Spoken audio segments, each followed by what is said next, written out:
Welcome to, or welcome back to, Murder Mystery Haunted History. Today we're going to tell a story of a 300-year-old werewolf and Canada's youngest convicted murderer. Stay tuned.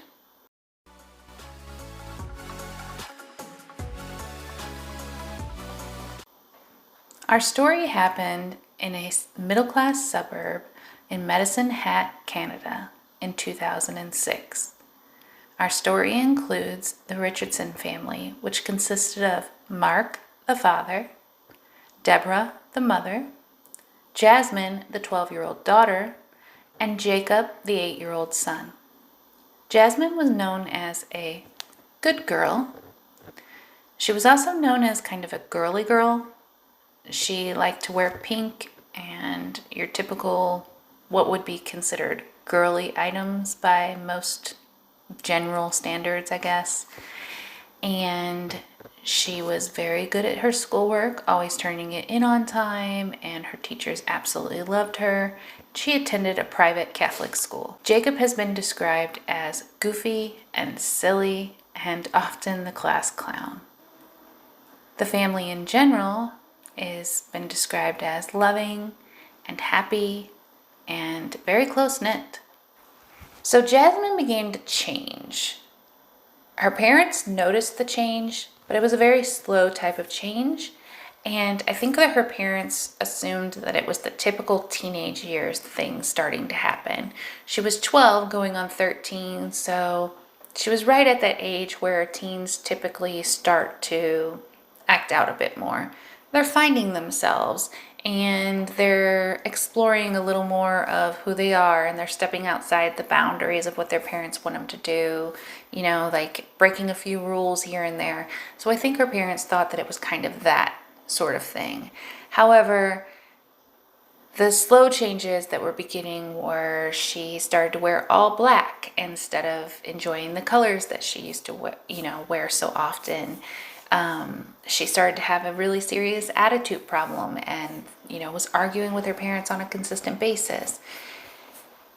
Those things started to kick up a notch, and it started to get a little more severe in the fact that she no longer spoke to any of her friends, and she started to wear dark makeup to go with the dark clothing. She started to wear choker necklaces and fishnet stockings. She was listening to heavy metal music, and not just heavy metal music. She was listening to satanic type of music.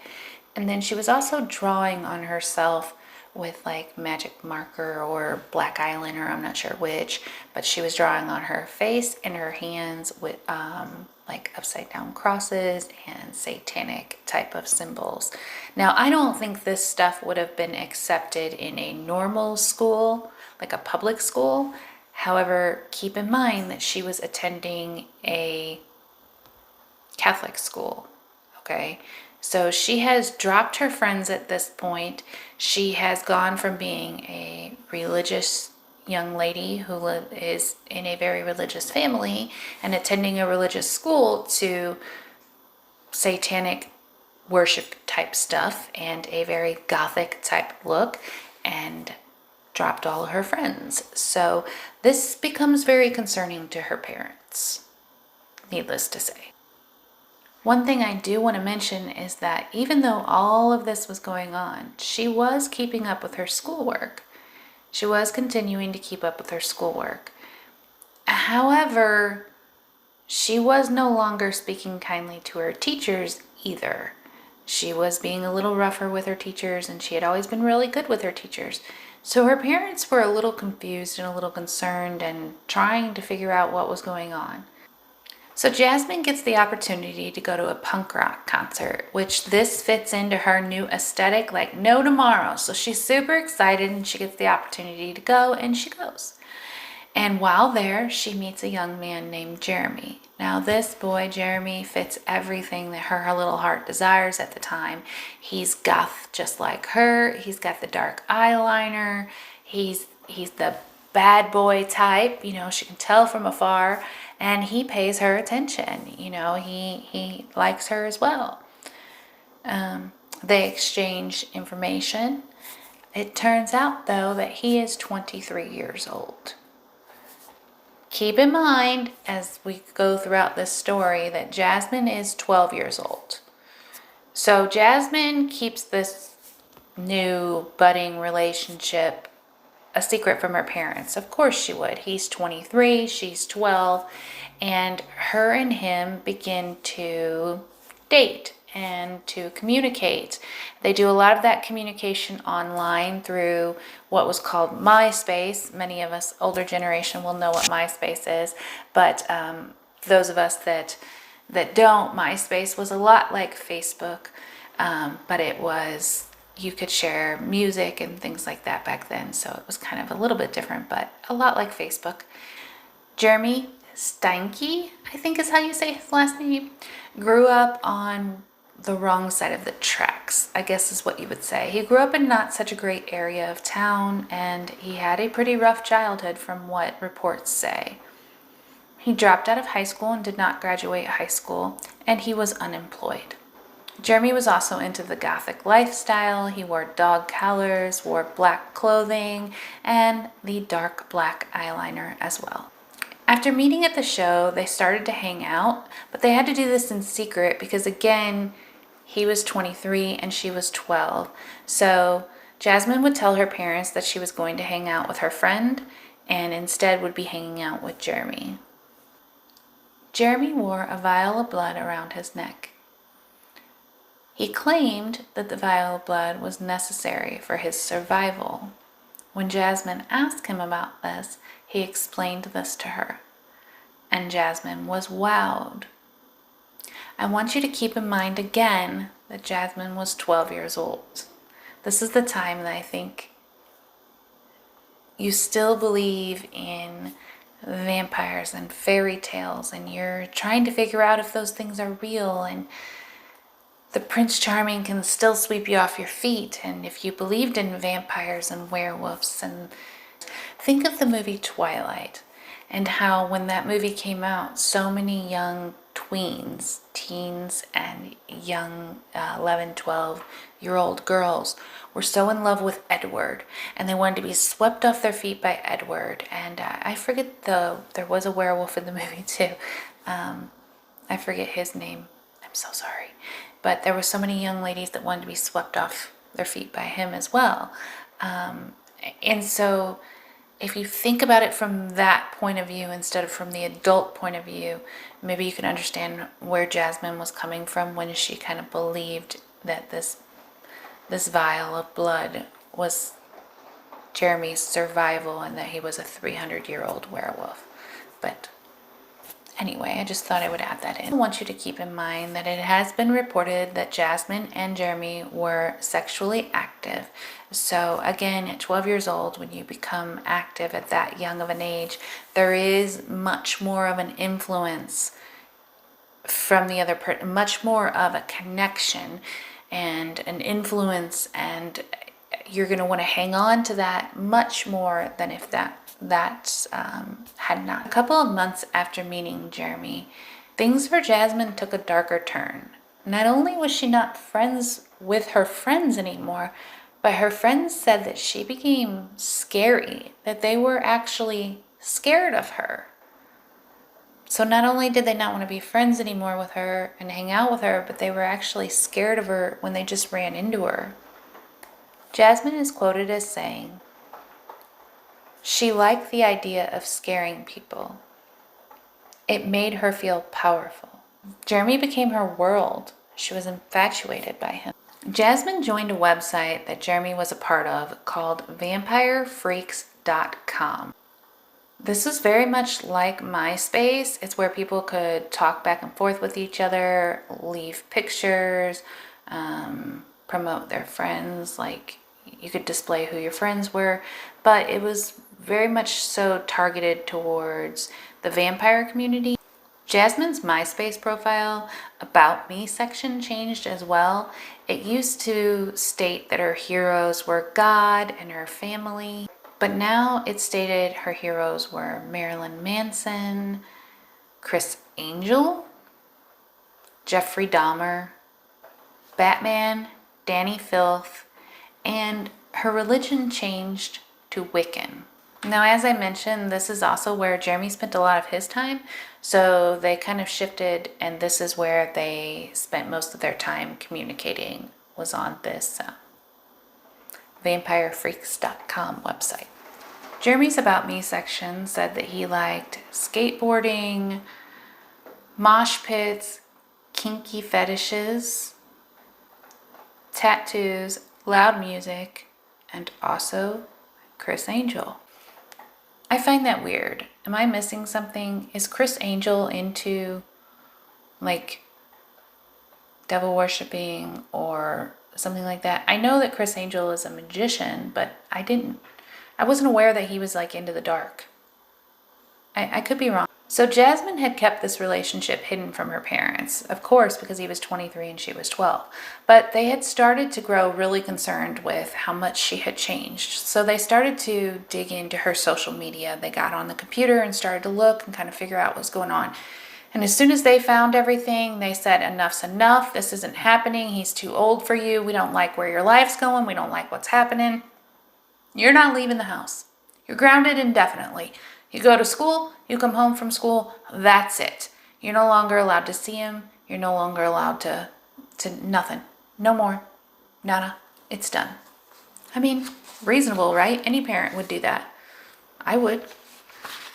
However, that only made things worse, right? That's typically what happens when you tell a teen that they can't see the boyfriend or the girlfriend. It only makes them want to see them more. And that's exactly what ended up happening. So this created a war within the home. So things were already bad, but they went from bad to worse. Jasmine's attitude kicked up by 1,000. There was arguing, screaming, yelling. The house just became chaotic. Jasmine is actually the first one that spoke of murder. The police were able to find this out by pulling up the social media records because Jasmine and Jeremy still continued to speak via social media.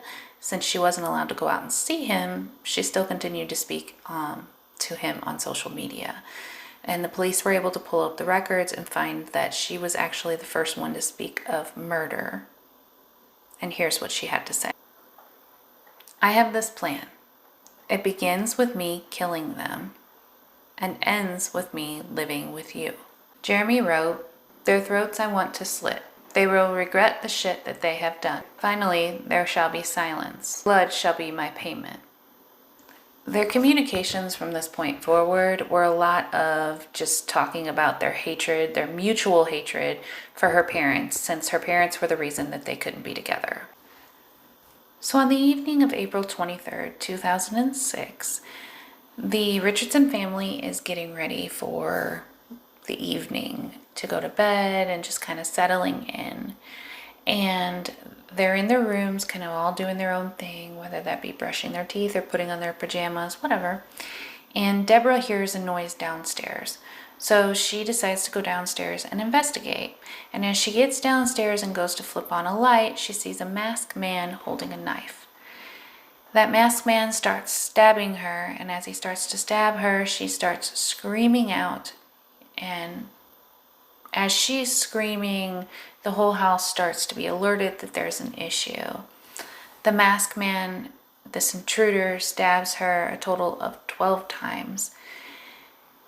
As he's stabbing her, Mark comes downstairs to help his wife because he has heard her screaming, and he sees a tool and the intruder, and he grabs the tool and tries to attack the intruder and help his wife, and the intruder gets the upper hand and unfortunately stabs Mark a total of 24 times before Mark succumbs to his injuries. At this point, the intruder starts to make his way upstairs. Now I want to stop here for just a minute and mention what was happening upstairs because we still have Jasmine and we have Jacob. Jacob is the 8-year-old brother and son, and he is in his room terrified because he is hearing all of this going on. At some point during all of this going on, Jasmine runs into Jacob's room and finds her brother terrified and in his room. And she runs in there and covers his ears so that he can't hear what is happening, even though he's already heard some of it. At this point, the masked man makes his way upstairs and we discover that this is Jeremy. Jeremy makes his way into the room, into Jacob's room, and Jasmine decides that Jacob must die as well. She says that she doesn't want him to live without his parents. Both parents are gone, and she just wants to move on with her life, and so he must die as well. But Jeremy is not the one to kill Jacob. Jasmine kills her brother. Jasmine stabs her brother a total of 5 times, but she's not done then. She then slits his neck to make sure that he does not survive. The evening of the murders, a 6-year-old boy comes over to the house later on. I'm not sure how long later. I couldn't find that in my research, but I just know that a 6-year-old boy comes over to the Richardson house later, a little while later, and he's knocking on the door to see if Jacob can play. And no one answers, and being a 6-year-old boy and being curious, he starts to peek into the windows, and that's when he sees blood everywhere and a body. He runs home screaming, of course, and tells his parents what he has seen. I also am not sure if his parents came over and double checked or if they just immediately called the police. Whatever the case, the police came over right away and started the investigation. Police walk in and there is blood everywhere. I mean, everywhere. And they are trying to figure out, is this a robbery gone wrong? Is this domestic violence? What is this and what happened?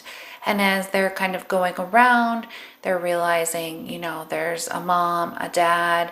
They get upstairs and they realize there's a brother, a son. Not a brother. They realize there's a son, a mom, and a dad. And then they see a family picture and they realize that there's a daughter and the daughter is nowhere in the home. And so they put out an Amber Alert because they realize, the daughter must have been kidnapped by the intruder. And so then within hours, they are over at Jasmine's school looking through her locker to see if they can come up with anything that will help them find her. This is where the case takes a turn for the police, because they find a drawing in Jasmine's locker that is a stick figure drawing. I'm going to go ahead and put it up here as we talk about it. But it is a drawing of her house. It is a replica of her house, and it has got stick figures in it that seem to represent her family. And it's not good. Everyone seems to be on fire except for her and one other person. And there are things written like, "We're covered in gasoline. Oh, I'm burning alive." And then you see 2 stick figures walking away, and the ones that are walking away say, "You're burning alive." So then the police begin to look at Jasmine more as a suspect, being that the drawing was of her home, or appeared to be of her home burning and her family burning, and then her and another suspect escaping. Both Jasmine and Jeremy were found in less than 24 hours in a town about 100 miles away. When they were arrested, they reportedly showed no signs of sympathy, no sadness, nothing of that kind. In fact, Jeremy is reported as showing kind of like bragging about his eye because he had a black eye. Apparently, Mark got a good punch or 2 in and caused a black eye on Jeremy. I'm not quite sure what there was to brag about or laugh about. I mean, yes, he killed Mark, but why was he bragging about a black eye? I mean, Mark fought to the end. I think that's pretty honorable. In June 2007, Jasmine's trial happened. Hers was first, and Jasmine is quoted as saying, "I loved Jeremy so much. I thought it was going to bring us closer together." This is an answer as to why she did what she did.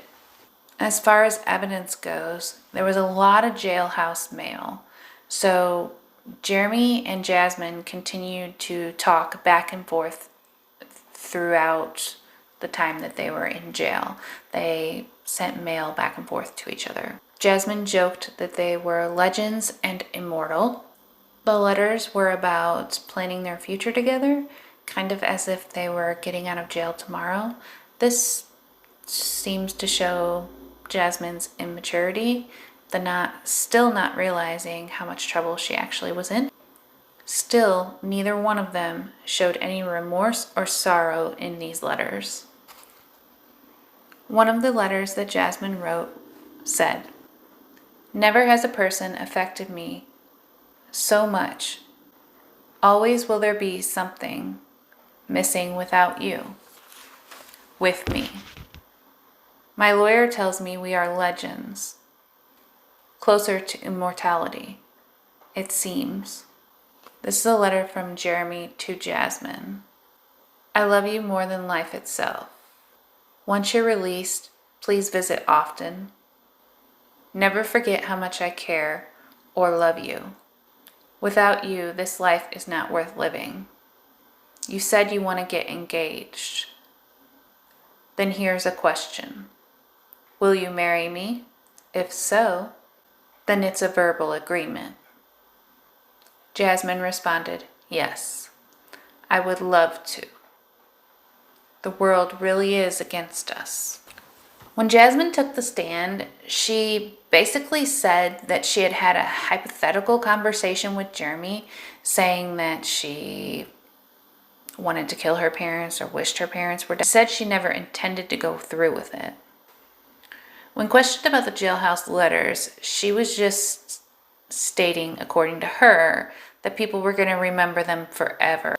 She said when Jeremy came to her brother's room, Jeremy was telling her she had to do it for them.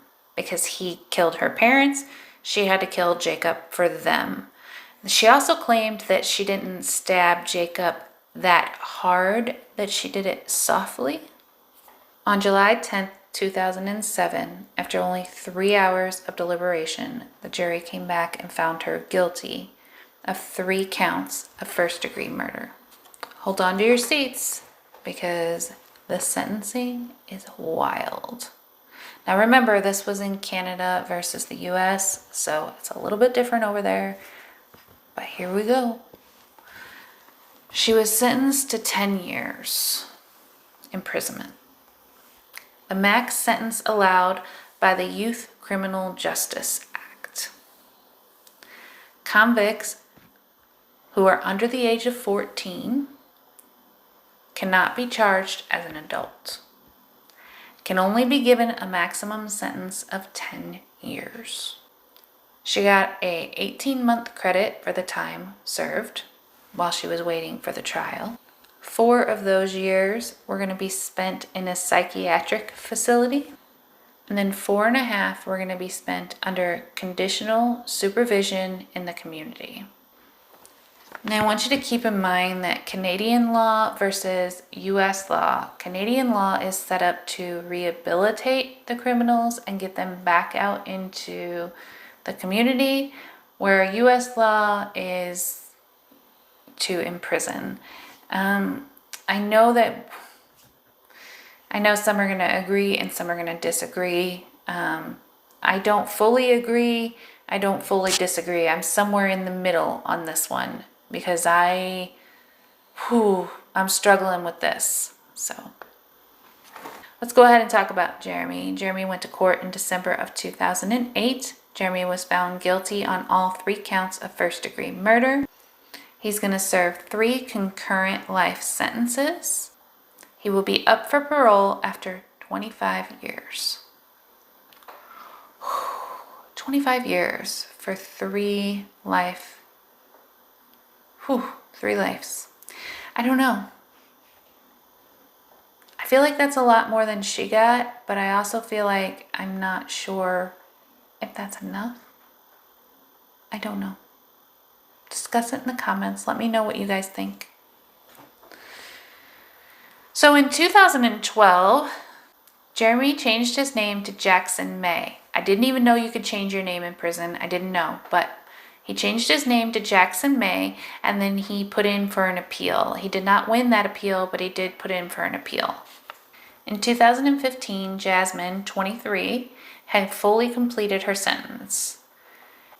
She's kept a very low profile, and if she doesn't get in any trouble with the law or have any problems, in 5 years, her juvenile record will be completely erased, as if it never happened. Jasmine holds the record as the youngest convicted murderer in Canada. It's unclear if Jasmine and Jeremy stayed together as a couple or communicated further or still communicate today. Let's talk about Jeremy for just a second. Some believe Jeremy shouldn't have gotten as harsh of a sentence. I'm not saying that, I'm just saying. Some believe he shouldn't have gotten as harsh of a sentence because they believe that he suffers from fetal alcohol syndrome and that he may not have been fully aware of the choices he was making and the things that he was doing, and that he may have been easily led to do some of the things that he did, and that they believe that Jasmine was the main influence and she led him to do those things. They believe that his mind didn't think the way that a 23-year-old would think, more so that he thought as young as a 10-year-old or 12-year-old would think. A lot of people just believe that he didn't have a clear understanding and that Jasmine was the main ringleader in the entire situation.